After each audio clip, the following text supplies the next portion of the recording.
میرے والد گرامی رحمۃ اللہ تعالی علیہ نے پوری زندگی میں کوئی ایک تقریر بھی ایسی نہیں کی جس میں یہ اشعار نہ پڑھے ہوں۔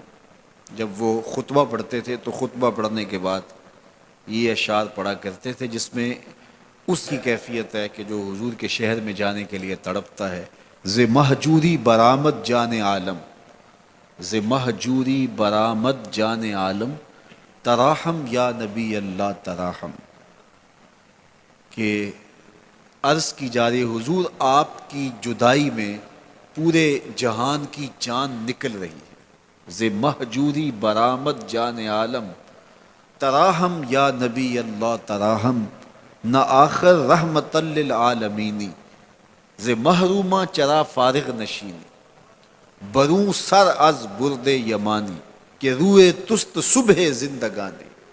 حضور اپنا سر انور اس یمنی چادر سے ذرا نکالیے، چونکہ آپ کا چہرہ انور زندگی کی صبح ہے، زندگی کی بہار ہے۔ ادیم طائف نعلین پاکن، شراک از رشتہ جاں ہائے ماکن۔ اللہ اکبر۔ جامی علیہ رحمہ کا انداز کتنا دل آویز ہے۔ وہ کہتے ہیں حضور آپ طائف کے بنے ہوئے چمڑے کے جوتے پاؤں کی زینت بنائیں۔ آپ جوتے جو پہنے وہ طائف کا مشہور چمڑا ہو اور اس کے بنے ہوئے ہوں۔ شراک از رشتہ جاں ہائے ماکن، اور اس کے اندر جو تسمے ڈالیں وہ جامی کی جان کے ڈالیں، جامی کے چمڑے کے نہیں، جامی کی جان کے تسمے ان نالین میں ڈالیں جو آپ طائف کے بنے ہوئے نالین زیب تن کریں۔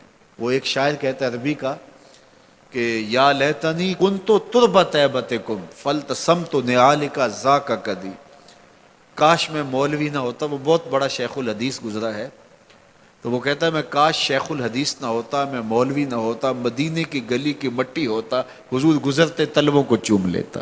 چے باشد گر کنی سوئم نگاہے، ہمیشہ گر نہ باشد گاہے گاہے، نگاہے یا رسول اللہ نگاہے، صد ہزاراں جبریل اندر بشر، بحر حق سوئے غریبہ یک نظر، یا رسول اللہ انظر حالنا، یا حبیب اللہ اسما قالنا، اننی فی بحر غم مغرقن، خذ یدی ساحل لنا اشکالنا، یا صاحب الجمال و یا سید البشر، من وجہک المنیر لقد نور القمر، لا یمکن الثناء کما کان حقہ، بعد از خدا بزرگ توئی قصہ مختصر۔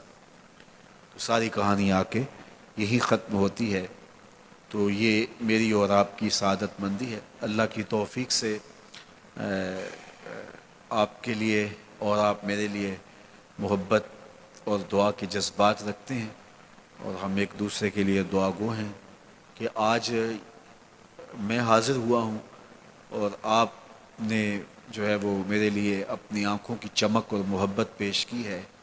اللہ یہ دن آپ کو بھی نصیب کرے، اور ہم آپ کی راہیں تکیں اور آپ کو دیکھیں کہ آپ حضور کے شہر سے ہو کے آئے، آپ بھی جائیں، آپ کے گھر والے، آپ کے ماں باپ جائیں، سب کو اللہ یہ سعادات اور یہ گھڑیاں اور یہ لمحے نصیب فرمائے، اور اپنی خاص کرم نوازیوں اور رحمتوں سے مالا مال کرے۔